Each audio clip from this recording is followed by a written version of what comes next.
What's up, everyone? We'll get right to the episode, but first, some quick housekeeping.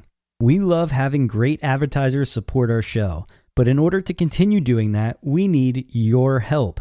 So please go to podsurvey.com/smart and take a quick anonymous survey that will help us to get to know you a little better. That way, we can show advertisers just how great our listeners are. Even if you've taken our show's podcast listener survey before, the current one is new and different, so I'd really love for you to take it all over again. Plus, once you've completed the survey, you can enter to win a $100 Amazon gift card. Again, that's podsurvey.com/smart. Thanks for your help, and on to the episode. The podcast where we talk to smart people, but not necessarily done by smart people. That is an awesome question. This one goes down probably on one of my top 5. Hey, I like nutrition. I like to eat food. This is the coolest thing ever. We're going to do this forever. I wish I paid more attention in that class. You know, I'm going to be honest, I don't understand that. As a man, I don't get it. Welcome to smartpeoplepodcast.com. Hello and welcome to Smart People Podcast, conversations that satisfy your curious mind. Thanks so much for joining us today as we bring you another episode. Of course, we are bringing you an episode that expands your mind, but also hopefully expands your skill set. Our goal is to provide you with information, bring experts to you, let you incorporate them into your life to get more of what you want, and to really just enjoy your time here and get the most out of it as you can. And I really think today's episode specifically helps us achieve that goal. This week on the show, we have Andy Molinsky. Andy is a professor of organizational behavior at Brandeis University's International Business School, and he specializes in behavior change and cross-cultural interaction in business settings. We're going to be discussing his brand new book called Reach, a new strategy to help you step outside your comfort zone, rise to the challenge, and build confidence. So if you need help on any of those 3 things, and I got a feeling all of us do, this is the episode and the book for you. Here are some examples. Do you hate delivering bad news? Do you hate public speaking? Do you dislike networking or just the thought of networking? Can you be assertive and speak your mind? If any of these things make you just a bit uneasy or downright fearful, Andy is going to provide you with some skills and tools to not only help manage it, but really break through, because oftentimes the most difficult things are the things that happen right before those breakthroughs into what we really want and who we're really aspiring to become. We're going to be discussing the 5 key challenges Andy believes underlie our avoidance tendencies. These are authenticity, competence, resentment, likability, and morality. And believe me, Andy is the guy to bring it to you. This is Smart People Podcast after all, and Andy holds a BA in International Relations. He's a magna cum laude from Brown University. He has an M.A. in International Business from Columbia and an M.A. in Psychology and a Ph.D. in Organizational Behavior from Harvard. I don't know, that's a lot of degrees. This guy is an academic who has brought it into the real world, considering his work is used in companies around the world, including Boeing, AIG, the Air Force, and the Clinton Foundation, among others. So I think you're all excited to hear what Andy has to say. I want to ask you one favor. This is something unique, and it comes from one of my favorite podcasts these days. It's called How I Built This. It's an NPR podcast, and they're doing this hashtag, which for those of you that don't know is on Twitter. And they're asking folks to go on Twitter and hashtag Trypod, Trypod, and their favorite podcast. So if you like what you hear, if you like being part of Smart People Podcast, a really great way to help spread the word and piggyback off of the success of NPR and really get some buzz going is head on over to Twitter and just hashtag Trypod, and then mention Smart People Podcast. We are at Smart People Pod, maybe link to the website or whatever it is. Just let people know you're enjoying our show and any others that you listen to. We want the whole podcasting community to continue to rise and become mainstream. Thank you for listening. Head on over to Twitter, hashtag Trypod, and let the world know you are now tuning in to Smart People Podcast. Enjoy.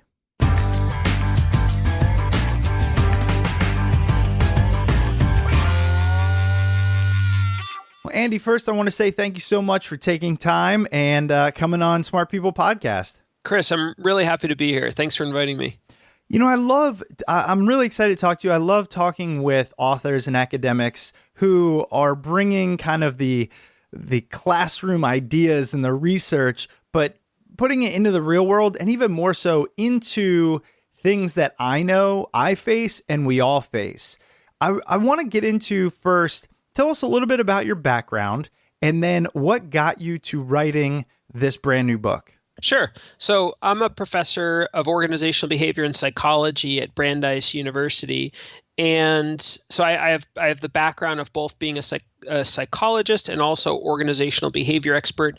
And it's funny because this book Reach is about acting outside your comfort zone, why it's so hard, how we avoid it, and then of course how to be more successful at it. And my first book was about acting outside your cultural comfort zone. So my first book was in 2013. It was called Global Dexterity, about acting outside your cultural comfort zone. For instance, my Ph.D. dissertation, when I was doing my Ph.D., I studied for my dissertation Russian immigrants learning to interview for jobs and learning to network. And for them, it was so much outside their cultural comfort zone, smiling, making eye contact, pitching and promoting themselves. It was such a big challenge for them psychologically. From that point on, I studied and I worked with people stepping outside their cultural comfort zone. I also lived abroad and I worked abroad a couple of times. So that was my original focus. But when that book came out, I got such feedback from people saying, that the ideas in this book are really much more applicable beyond just crossing cultures. You've really hit on something about acting outside your comfort zone, period. And it was interesting that I don't know why I didn't have this epiphany, but for years, I had actually simultaneously been studying that topic as well. So with a colleague of mine from Harvard Business School, he was a grad student friend of mine originally, we had been studying managers and executives firing people and laying them off from organizations, like the internal experience of the people who have to do it, stepping outside their comfort zone. We were studying pediatric physicians performing painful procedures on young children and delivering the news to parents. And actually, at that time, when I was doing that, my own child had to have a spinal tap at 6 days old. So I was seeing it from both sides. She's fine now, by the way. Wow. Yeah, I know. I also was studying police officers evicting families from their homes. I did a ride-along one day just as part of that. I was present for 20 different evictions wearing the bulletproof vest and so on, and the police car and so on. And so I had been studying this topic. I also had years of research on people studying outside their acting outside their cultural comfort zones. And then when I proposed this new idea of the book that I'm going to talk about today, Reach, I started conducting a whole new series of interviews with people from across professions. So, executives and managers and entrepreneurs, but also, teachers and students and baristas and rabbis and priests and even a goat farmer. So really wanted to go super broad with it to really understand across professions, across contexts, what the challenges are in stepping outside your comfort zone. And so that's where I come to it from. And people know this. I struggle with this, but I think everyone struggles with it. It's why you wrote the book. And we tend to think that it's only us. And I find that once you open up a little bit, other people will admit if it's not that same thing they're dealing with, it's something else. Is that something you came across in your research? Oh, absolutely. And for myself too, frankly. I mean, I was also, and I'm in I'm in the book too. Right. That's the irony, of course. I'm writing this book about how to act outside your comfort zone, and maybe you'd presume that I'm so great at it. I'm not. I'm the same as everyone else. I struggled, in so many ways. When I first stepped into a classroom to teach 15 years ago, I felt like such an imposter, like a complete imposter. I was afraid of public speaking. I was that person in college who would sit in the back of the room, with my heart beating out of my chest, my cheeks flushed every time I started to think about saying something. I would say anything essentially my whole college career, and so on. And when I talk to people, it is interesting. I think you're right. People, and I think the reason is that we're intimately familiar with our own private struggles, but oftentimes we're just sort of observing other people's highlight reels. Like we're seeing all the great things people do, let's say, and we don't have access into their inner worlds necessarily. And so that's another reason I wanted to write the book. And it's not just regular folks like us. There's a lot of famous people I talk about in the book, and I don't do that to try to make the topic sexy or anything. I honestly do it for this reason, to kind of normalize it. Emma Watson, Adele, Warren Buffett, Natalie Portman, Hugh Grant, Gandhi. All these people struggle with this. Wow. Well, then, okay, I have a number of questions, but I just want to hear some of those. What's your favorite story regarding a famous person on this topic? Gosh, there's so many of them. So Natalie Portman, she was a student at Harvard, an undergraduate student, after she had gotten into the acting field and was very well known, and you'd think that she would just sort of sail into Harvard and, I don't know, maybe be concerned about her celebrity and about people like trying to get to know her for instrumental reasons and so on. But no, her greatest challenge was actually the imposter syndrome. She felt like she was an imposter. She looked around and she thought, like, who am I? I'm just this dumb actress. People must think I'm just this dumb actress. Who am I to be a student at Harvard? And I guess the reason that I bring that one up is because she then returned 10 years later to give a speech at the commencement at Harvard, and it's online. You can see it. It's on YouTube, and it's a really, really stirring speech. It's really, really heartfelt speech, and I think that's just such a really interesting example, because she felt it, she struggled with it, and then she ultimately came back to talk about it, to kind of pay it forward. So I imagine that many of those students in the audience were feeling the same thing. I've had this kind of theory for a long time, even prior to talking with you or reading the book or anything, that the amount of times we have to step outside our comfort zone now is greater than any time in history, simply due to the fact that the more connections we have, the more global our economy is and our lives are, the more connected we are, then the more we have to do things that we aren't evolutionarily prepared for. And then I started thinking, I don't know if that's true, because imagine if you were trying to discover new lands or all that. Do you have any thoughts in terms of our evolutionary, history and progress in terms of going outside of our comfort zone? It's a good question. I don't know. I don't know evolutionarily. It's an interesting question. I do know that I think there's a statistic that says that adults in the United States change jobs 11 times during their lifetime, or something like that. We're constantly, think about all the transitions we make from kids, from elementary school to middle school. That's a big one. From middle school to high school, from high school to college, from college to the real world, stepping into these jobs, into these tasks, into these responsibilities, and then you move up in your career, and you were a solo performer, and then now you're a manager, and you have to manage people, and deliver bad news, and create a vision, and have deal with conflictual conversations, and then now in the world today with our new administration in the United States, the rallies that you're seeing, and unprecedented, at least in my lifetime, observing levels of political activism among people who have never, ever done anything political. I think there was a statistic about that recently.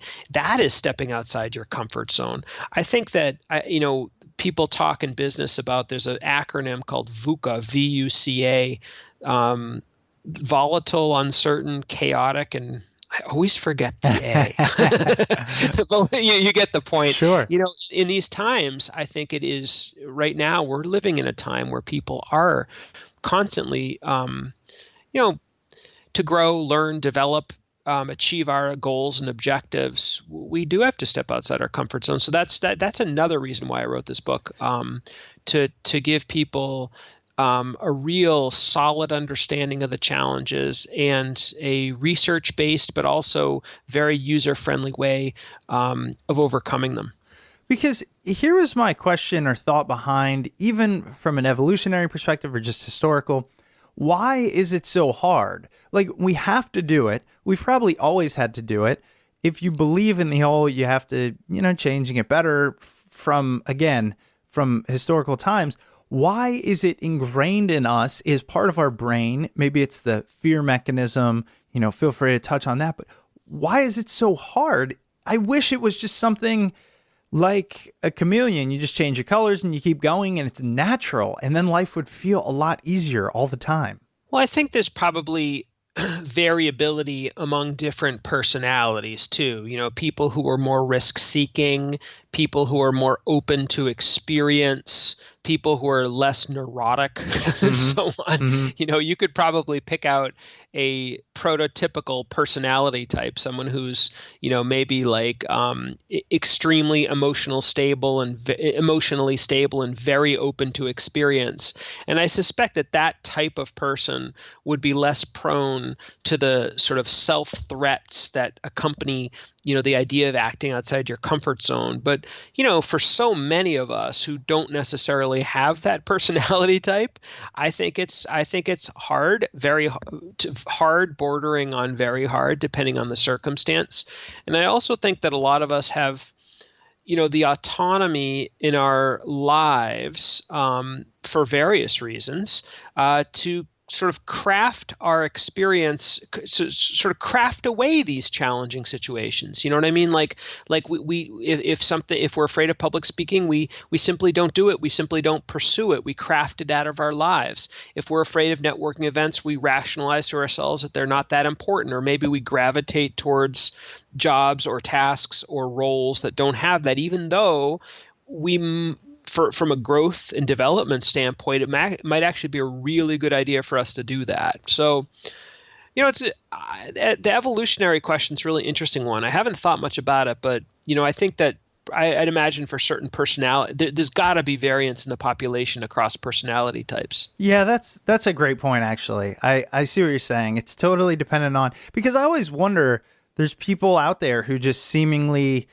don't have these issues, and I know some do and some don't. I've always said sometimes I wish I was really ignorant, because then I don't think I'd assess the situation so much and worry about everything that's going on around me. And you mentioned something there. You said self-threats. And what I want to get into that, because to me, off the bat, it really says that the reason stepping outside our comfort zone is difficult is solely because of the vision and the sense of self that we have, and something being a threat to that. Could you kind of give us your definition and how you came to that? Sure. So, as I said, I studied people across so many different contexts and so many different circumstances. When I say study, I mean I interviewed them in real depth about their experiences. And not only interviewed them, I also have a bit of a learning laboratory at my university. So I'm a professor at Brandeis University in Boston, and I've created an MBA class where I have MBA students go off and actually try things outside their comfort zones. And then they keep a diary of their experiences.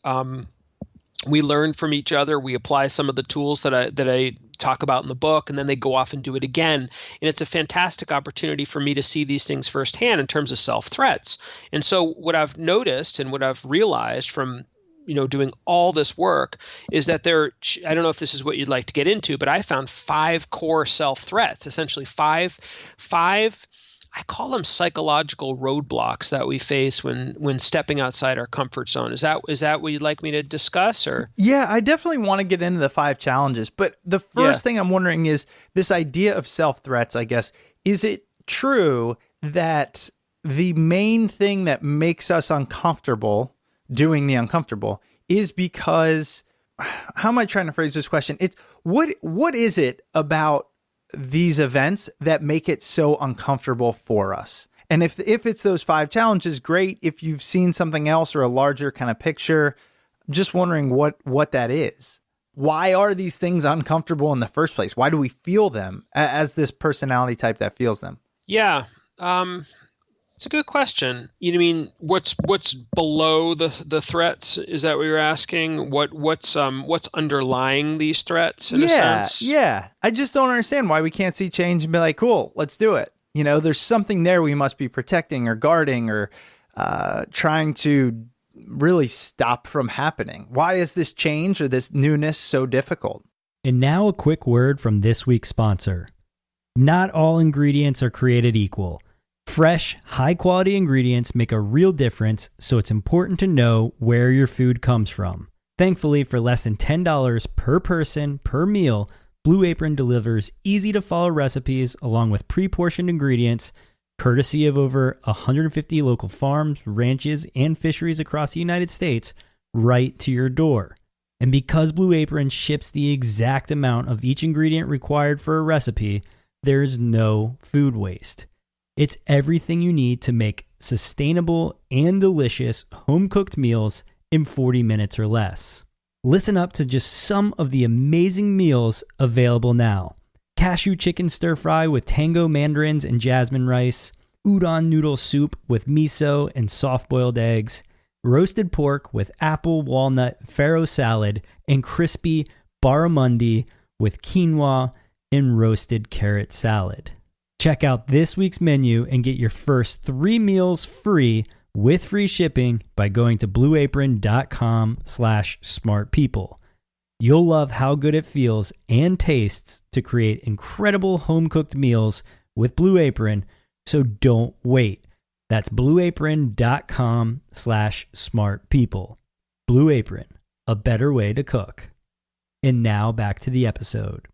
Well, I think it of course depends, because once you have, and as I talk about in the book, once you're able to recognize these self-threats, try to apply some of the tools that I talk about as well to make it feel more palatable, and then to actually go off and do it and probably realize it's not as bad as you thought, probably realize that you're more capable than you thought, and then you try it again, I think that these things diminish. And then you're getting into a point where you just described, why can't we just go off and do it and feel okay about it? Well, ultimately, you actually very well might be able to get there. But initially, your sense of self is vulnerable, I think, in these situations. For these types of folks, like basically most of us, I think your sense of self is vulnerable in these situations. I think that the anticipated fear, the fear of anticipated anxiety, anticipated worry, and anticipation of these threats is extremely powerful. Like, think to yourself, anyone out there who has kids, what it's like to go get a shot when you bring your kid into the doctor's office to get a blood test or a shot. The anticipated worry it can be acute, intense. I mean, I know my kids will, not want to go. Oh, yeah. It's very fearful. I was like that too. But, and then you have that shot and it takes about a tenth of a second and you're like, wait, is it over? Exactly. You realize you're much more capable. But, I think in anticipation, the worry can be intense, because worry and anxiety is about predicting and rehearsing the future, right?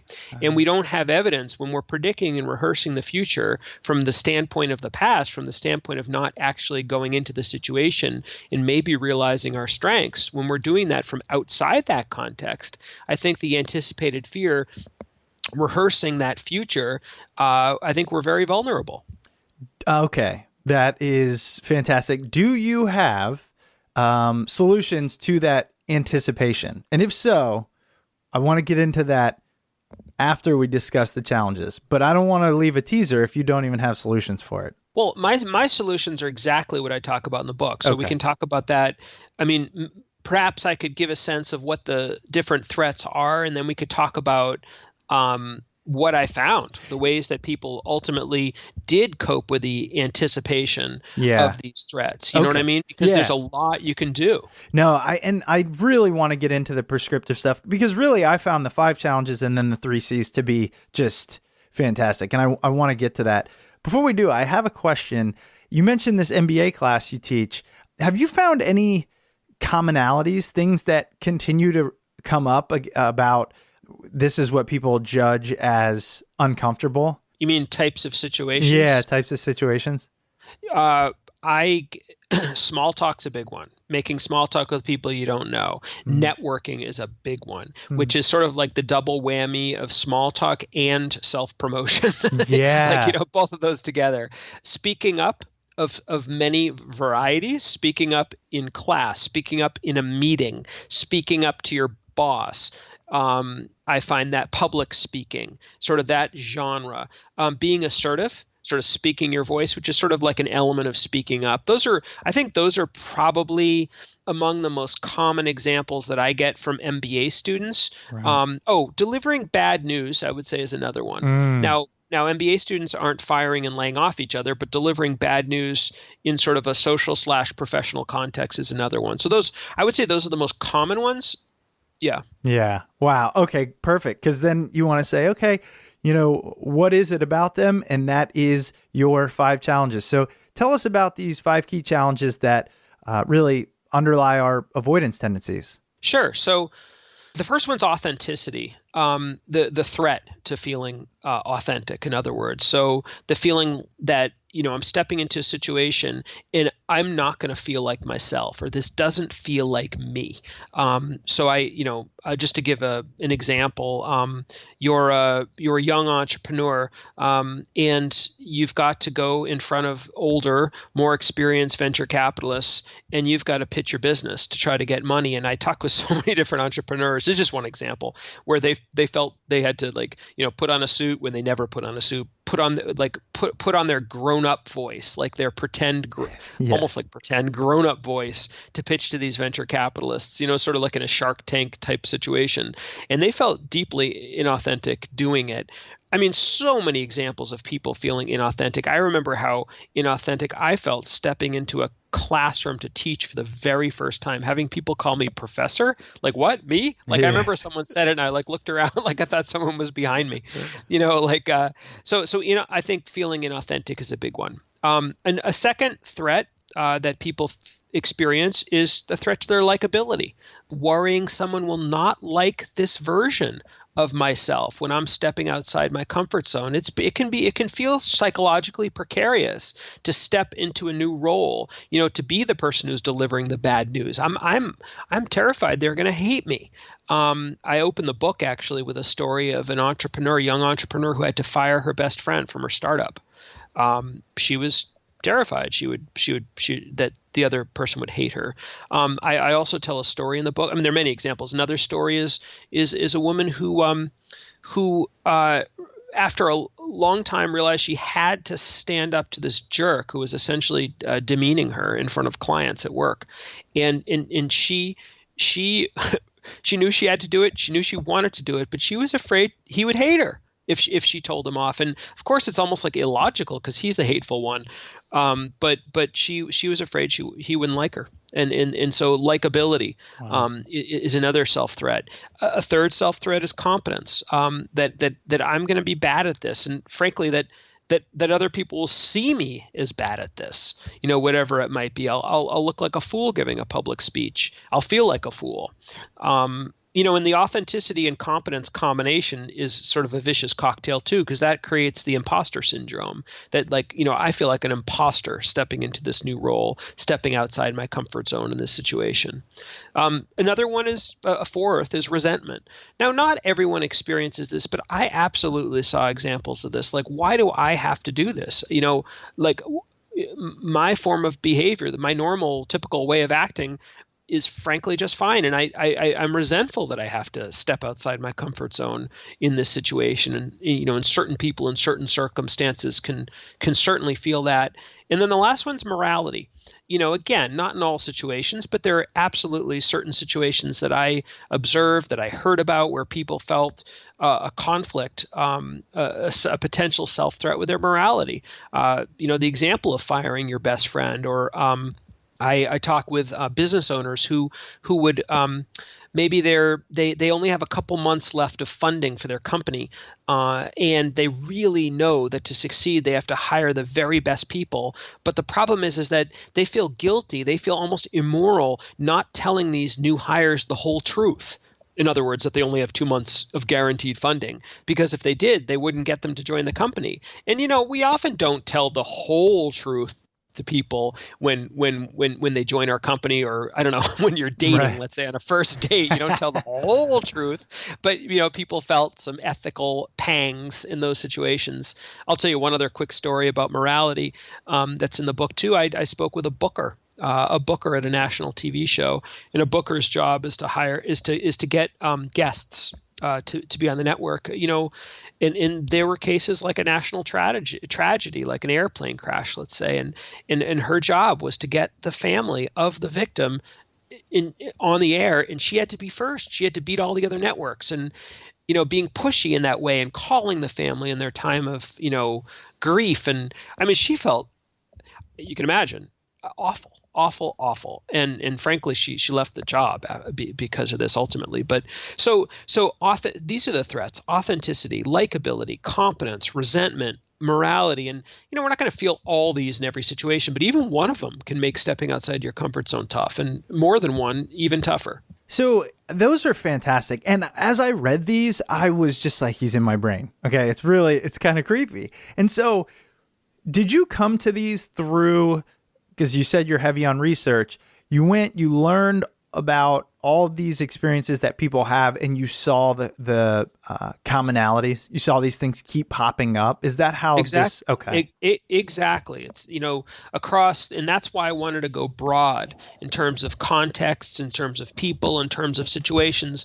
I didn't want to write a book only about entrepreneurs pitching their products, or only about bookers at TV shows booking guests, or only about managers delivering bad news, or anything. I wanted to look across situations, across people, across contexts, across domains of our life, professional, personal, and this is what emerged. And I'm so glad you did, because I'm really sick of everything being all the research or all of the thought leadership coming off of simply entrepreneurship. Well, here's what entrepreneurs did. Here's what successful business people did. It's like, that's not the determining factor of success, at least in my book and in most people. So I love the fact that you incorporated all of these different scenarios and then came to the magic kind of ending, which is, how do we deal with those? How do we deal with these 5 challenges that are real and are human? Yeah. So again, looking across all these contexts, and definitely not just entrepreneurs. I spoke with rabbis and priests. Right. I spoke with all sorts of goat farmers, as I said before. Stay-at-home moms who are terrified to step back into the workplace. So all sorts of situations. Here's what I found in terms of doing it successfully. I found 3 core things, and I name them all with the letter C. And I know, that sounds a little cheesy, but I guess cheesy has a C too. But but my point, to be honest, is I am so all about giving people tools that they can use. I want people who read this book to be able to pick it up and use it and apply it immediately to their lives. So that's why, I want it to be very user-friendly. So in terms of what it takes to do successfully, number 1 is conviction. And this was absolutely true across all these contexts. And what I mean by conviction is having a deep sense of purpose in what you're doing and why. This thing that you're trying to do, that's a reach, that's stepping outside your comfort zone. It's an antidote to avoidance. It's almost like giving you psychological permission to do it. It doesn't erase the discomfort, but it gives you that motivation, that drive, that sense of purpose to act despite the discomfort. In other words, like where every bone in your body psychologically is telling you no, I'm feeling all these threats we talked about before, but this wind at your back says, you know what, I'm still going to go for it. And that can come from so many different places, and it's very personal. For some it's the necessary thing for me to do. I just have to do this. For others it might be about self-esteem. I know this will make me feel good about myself. Or for others it's about helping people. This is hard for me, but I know if I do this, I'll have a chance to help other people. Whatever it might be, locating and embracing your source of conviction is essential. So that's number one. Number two is customization. And this was super cool. Like, I have to tell you, this was something that I started to see, and I got so excited about it because you saw it all over the place. And then once my eyes were open to it, I saw it everywhere. And that's the idea that in these situations outside our comfort zones, we can often feel powerless, I think, helpless even, because, these are hard situations, but, kind of everyday acts of courage in some way. But what I found is that people actually had a tremendous amount of ability to customize or tweak or personalize these situations and these actions in ways that are to make it just a little bit more comfortable for them. And if you can make it just a little bit more comfortable, it increases the odds that you'll actually try it. So for instance, people changed their body language. They customized that. They customized their language. They sort of maybe in certain circumstances used a certain word or didn't use a certain word, or scripted out a first sentence or didn't. Some people played with the timing a little bit. So for instance, if you were terrified of these big, loud, intimidating networking events, maybe you're introverted, maybe you're awkward, you can play with time. At the very beginning of a very large networking event, it's less large. It's less intimidating. You can go at the very beginning. I do that, frankly. And it's sort of a more cozy atmosphere, frankly, at the very beginning. Or you can bring a friend. Or if you're afraid of making small talk in a social situation, I have one student who brings a prop, just like you'd bring a prop on stage. She brings a selfie stick. I love that example. Wow. And that just starts the combo? Exactly. Plus, it also enables her to gather, email or Snapchat or whatever it is, addresses, and it furthers the interaction after the fact. I know people who wear power suits, wear Lucky Charms, have a special ring or whatever it is, like these are like little private props that means a lot to them, but that aren't immediately obvious to others in the room. The point here is that just like you customize your latte and your cappuccino in the morning, with a little bit of cinnamon, a little bit of this, a little bit of that, you can do the same thing in these situations. You'd be surprised at how much of a difference it makes. So that's the second thing. So you've got conviction. You've got customization. Then the last one is clarity.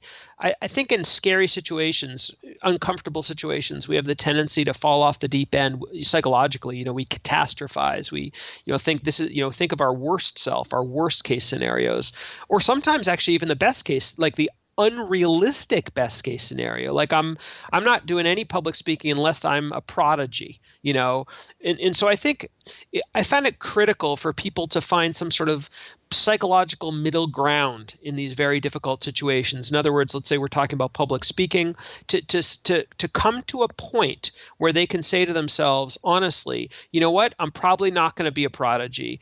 And you know what, I'm probably not going to be an utter failure either. I'll probably do okay. I might stumble, but I'll definitely learn something. And you know what, if I try it now, I'll bet you the second time will be better. Some sort of middle ground psychologically I found was really key in these situations. So you've got conviction, you've got customization, and you've got clarity. And I saw it across all these contexts. We're going to take a quick break from the show to tell you how you can help out the show by filling out a short survey for us. We love having great advertisers support our show, but in order to continue doing that, we need your help. So please go to podsurvey.com/smart and take a quick anonymous survey that will help us get to know you a little better. Again, that's podsurvey.com/smart. By having our listeners take this survey, we can show advertisers just how great you are. Even if you've taken our show's listener survey before, this current one is new and different, so I'd really love for you to take it all over again. And just like last time, once you've completed the survey, you can enter to win a $100 Amazon gift card. Chris and I are just asking for a few minutes of your time. Please head over to podsurvey.com/smart. That's podsurvey.com/SMART. Take the survey, and thanks again for all your help and support. And now back to the episode.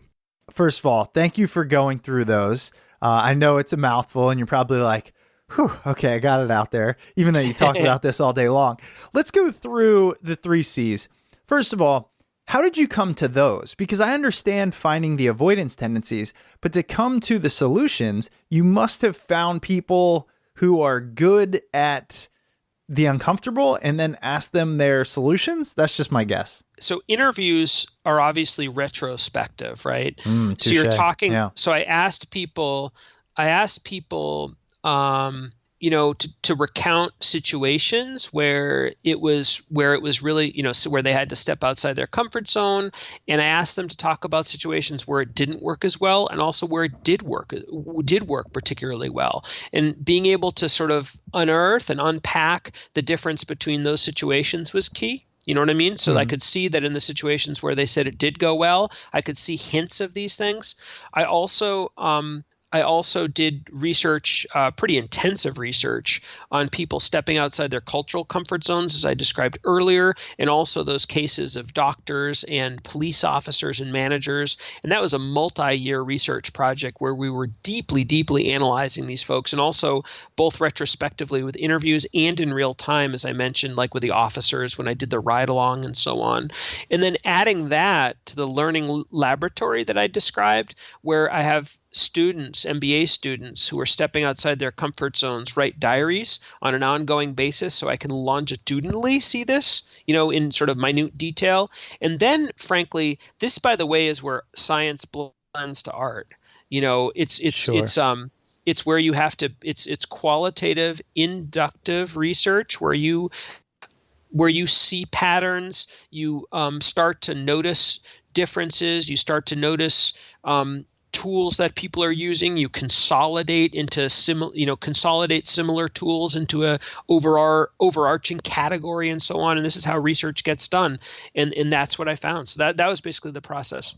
So in your MBA class, which I keep going back to because I'm fascinated by it, just the whole thing about stepping outside of your comfort zone, I'm assuming you teach these ways of diminishing the uncomfortable aspect, or do you tell your students this? Absolutely. Yeah. I mean, so they have to go off and do it 3 times during our time together. They also have to find a mentor, someone to help them, give them feedback, help them. In many cases, they need to actually understand the rules of the road as well. Like, how exactly do I do this, right? And we work on that first before we send them off. They go off. They write a very structured diary about it with very specific questions to kind of get at a lot of these challenges. We come back in class, we discuss it. I present some of the ideas from the book. And frankly, to be honest, I was teaching this class as I was coming up with some of these ideas. So Sure. the current batch of students definitely gets more concrete advice than the batch of students 5 years ago. Right. But that was a bit of a necessity for me to really dive in and immerse myself to try to understand how this was all working. And now I very explicitly teach them about these tools. I give them opportunities to brainstorm individually in groups and pairs about how they might apply, how can they sort of find their source of conviction and so on. So yeah, absolutely. Well, actually, you kind of led me right into this because one of the things I did want to get specific on one, and I was thinking conviction. Do you have any tips or tools or kind of things you advise on here's how to really come up with that strong conviction, which will help you move through it? Because to be honest, that makes sense from a just, let's talk about it, we're having a conversation. Oh, tell yourself why you're there. And then, but when you actually get presented with a situation that puts you into your fight, flight, or, freeze mentality, it's a lot harder than just, well, I feel convicted, so I'm going to break through anyways. You know what I mean? Yeah. Oh, no question. So this is exactly why at the very end of the book, which is, I think it's part 4, it's sort of like an epilogue to the book.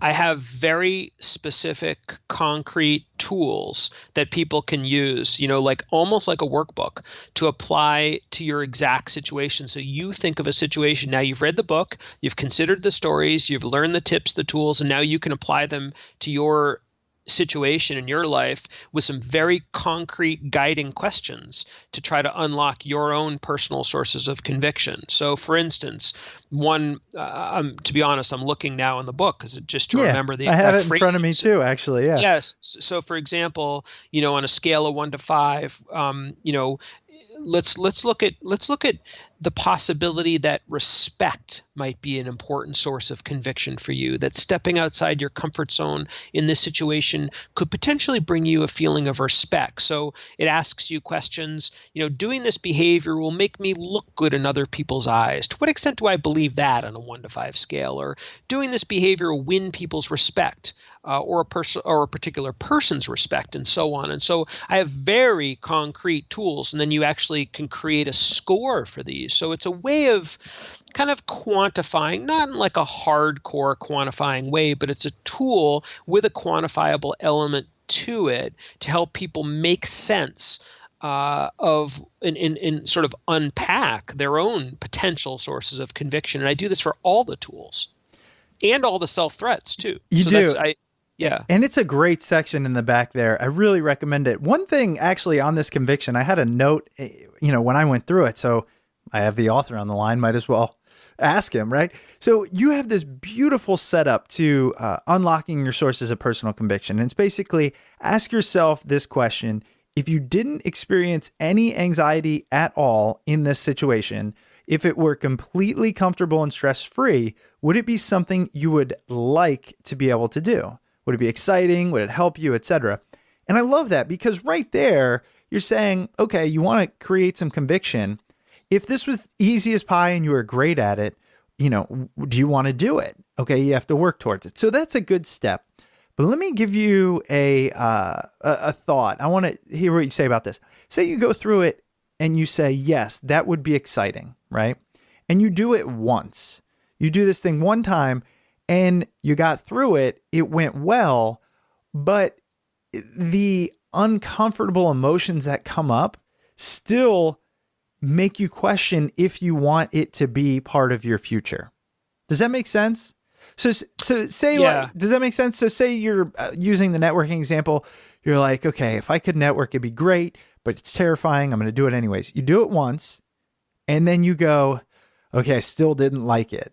It's hard to determine when you feel like it's worth it if it's always uncomfortable. Yeah, it's a good point. It's in the throes of trying, and it differs by situation, it differs by person. Very few people, I think, go from 0 to 60. In other words, from like total discomfort to feeling like, oh my gosh, this is me. Like it's very rare that happens. It's a process. And so even while you're sort of like medicine, you know what I mean? It's the medicine doesn't taste that great, but you know that it's going to help you get better. In some ways for networking, for instance, it could still feel icky. To be honest, I still feel that way doing networking, right. But I know that it's a critical skill for me to have because I know that people that I have met by putting myself out there, they have given me all sorts of great opportunities. I've had interesting conversations. It's advanced me personally and professionally, despite the fact that I get this massive stomach ache whenever I consider going in. So I'm still not feeling great about it. But I know at the same time, stepping away, that it's actually really important for me, for my career, for my skill development, and frankly, for me to feel good about myself. Do you know what I mean? I do. Like I want to. So it doesn't. I don't think that the feeling that this doesn't feel good sort of necessarily discounts all the other potential benefits. Do you know what I mean? I do, very much so. I think at the core of it, that's the whole thing about being comfortable and being uncomfortable. At the end of the day, for the most part, it's a feeling. And if you can push past it constantly utilizing these tools, then hopefully and most likely you'll come out on the other end a better person, a new person, having grown and with more opportunity. And can I say one other thing is that, and this is one of the reasons that sort of living laboratory type of experience was so cool for me, because I do see people who start being I see people who are terrified of something, and frankly, they don't make a tremendous amount of progress in terms of like they still feel bad about doing whatever it is, but they're starting to nudge their way out of their comfort zone. They see where their threats come from. They start to develop some tools, and they see a bit of light at the end of the tunnel. And then I have many other people where it's even more of a profound change. I've seen people who are terrified of networking, terrified of making small talk, very uncomfortable pitching and promoting themselves or speaking up at meetings and so on, who not only start to develop an understanding of where their sort of threats come from, what the psychological roadblocks are, and they're not, it's not only the fact that they feel uncomfortable, but they're still willing to keep trying, but they actually come out on the other end and they start to appreciate and to be honest, actually in some ways even enjoy it. Things that just earlier, I don't know, maybe like multiple months earlier were terrifying for them. And that's actually a really cool sort of added bonus of the diary, because I know some people who are like, no way, I didn't feel that way. And then they look back and I'm like, nope, you did. You know what I mean? I do. I think that's pretty cool. So yeah. Yeah. Well, no, that's great. And I really do. I recommend the book for all those reasons and more. I mean, the stories are great. The workbook part at the end, really helpful. Again, the book is Reach, a new strategy to help you step outside your comfort zone, rise to the challenge, and build confidence. Andy, you mentioned, I think before we were recording, you write in a lot of places. But where can people read more about what you're doing? It's fascinating material. I mean, is it these places you write, your website, social? Let us know. Yeah, sure. So in hopefully in the show notes you might provide links. But cool. So my website, which is www.andymolinsky.com, ANDYMOLINSKY.com. That's got everything there. I'm on, please connect with me on Twitter and LinkedIn and Facebook. I've got a public author Facebook. I post all sorts of cool stuff. And I, as I was telling Chris earlier, actually, before we started, I'm also, I write very regularly for Harvard Business Review. I'm a columnist at Inc.com and Psychology Today and all sorts of stuff. So I love to connect with readers and listeners, and please reach out. Absolutely. Well, that was great. Andy, thank you so much for your time. I really appreciate you being on the show. Cool. Awesome. Thanks so much for having me. Thank you. Okay. All take right, care. Bye-bye. Welcome back. I hope you enjoyed that interview with Andy Molinsky. Andy's book, Reach, a new strategy to help you step outside your comfort zone, rise to the challenge, and build confidence, can be found at your local bookstore and on Amazon. And as always, if you do decide to purchase the book through Amazon, please use the Smart People Podcast Amazon link located at smartpeoplepodcast.com/Amazon. All that shopping you do through the link comes at no extra cost to you, and it genuinely helps out the show. If you're looking for other free and easy ways to support the show, please head over to iTunes and leave a rating, review, and comment over there, and subscribe if you haven't done so already. If you're looking to get in touch with the show, you can always reach us via email at smartpeoplepodcast@gmail.com or message us on Twitter at smartpeoplepod. All right, I think that's it for this week. Please head over to smartpeoplepodcast.com, sign up for the newsletter, and if you haven't taken our advertiser survey, please head over to podsurvey.com/smart. That's it for me this week. We've got some great episodes coming up, and we will see you all next episode.